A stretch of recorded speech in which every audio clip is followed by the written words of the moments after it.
Ассаламу алейкум. Эгерде сиздин тамакка табитиңиз болбой жатса, жеген тамагыңыздын сиңиши кыйын болсо, жана ошондой эле тамактангандан кийин курсакта оору пайда болсо, андан сырткары ооздон дагы жагымсыз жыт чыгып жатса, демек сизде атрофический гастрит бар деген тыянакка келсек болот.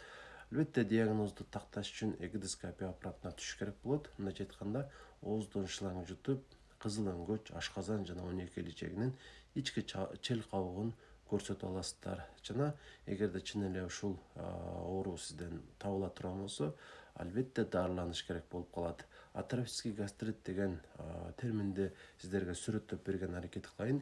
Элестетиңиздер, бактын ичинде жашыл болуп чөп өсүп турат. Айталы бир карыштай болуп калган.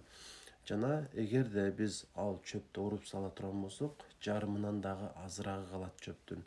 Жана ушул сыяктуу эле ашказандын ички чил кабыгы дагы жылмакай тегиз эмес, чөп өсүп турган сыяктуу болот. Жана бул норма болот. Анан чөптү уруп койгондогу сыяктуу, эгерде бизде атрофический гастрит боло турган болсо, ушундай өңдө болуп калат, копол айтканда. Жана албетте өз учурунда дарыланууну башташ керек болуп калат. Болбосо бул нерсе сизге мындан дагы начарраак ооруларды алып келип берип коюшу мүмкүн. Анан бул оорунун негизги себеби Helicobacter pylori деп аталган микроб. Ал микробтун башка микробтордон айырмасы ашказанда жашай алат. Эмне үчүн башка микробтор жашай албайт десеңиздер, ашказандын ичинде туз кислотасы бар. Ошол баарын жок кылат. Ал эми Helicobacter pylorинин болсо, сыртында ушундай кабыкчасы бар, кудум ташбаканын сыртындагы таш сыяктуу.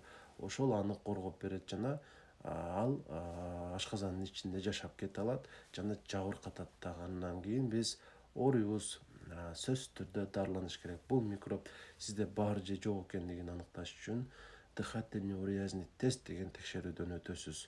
Ошол текшерүүнүн жыйынтыгы менен эгерде сизде ушул микроб табылган болсо, сөзсүз түрдө дарыланууну башташ керек. Албетте антибиотиктердин жардамы менен. Андан сырткары ашказанды коргоп бере турган дарылар сунушталат.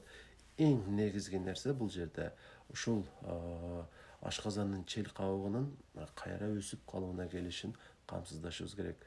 Ошол дарылар дагы сиздерге сунушталат. Эгер аларды ичпей койсоңуздар, мурдагы калыбына келиши кыйын болот. Бул маселеде албетте гастрентеролог врачка кайрылышыңыздар керек. Же чукур дегенде терапевт врачка барсаңыздар, сиздерге туура багыт көрсөтөт. Катардагы терапевт катары мен дагы бул маселеге чечим табышыңыздарга жардам бергенге даярмын. Байланышуу үчүн 0504 44 55 28 номерине WhatsApp'тан жазасыздар.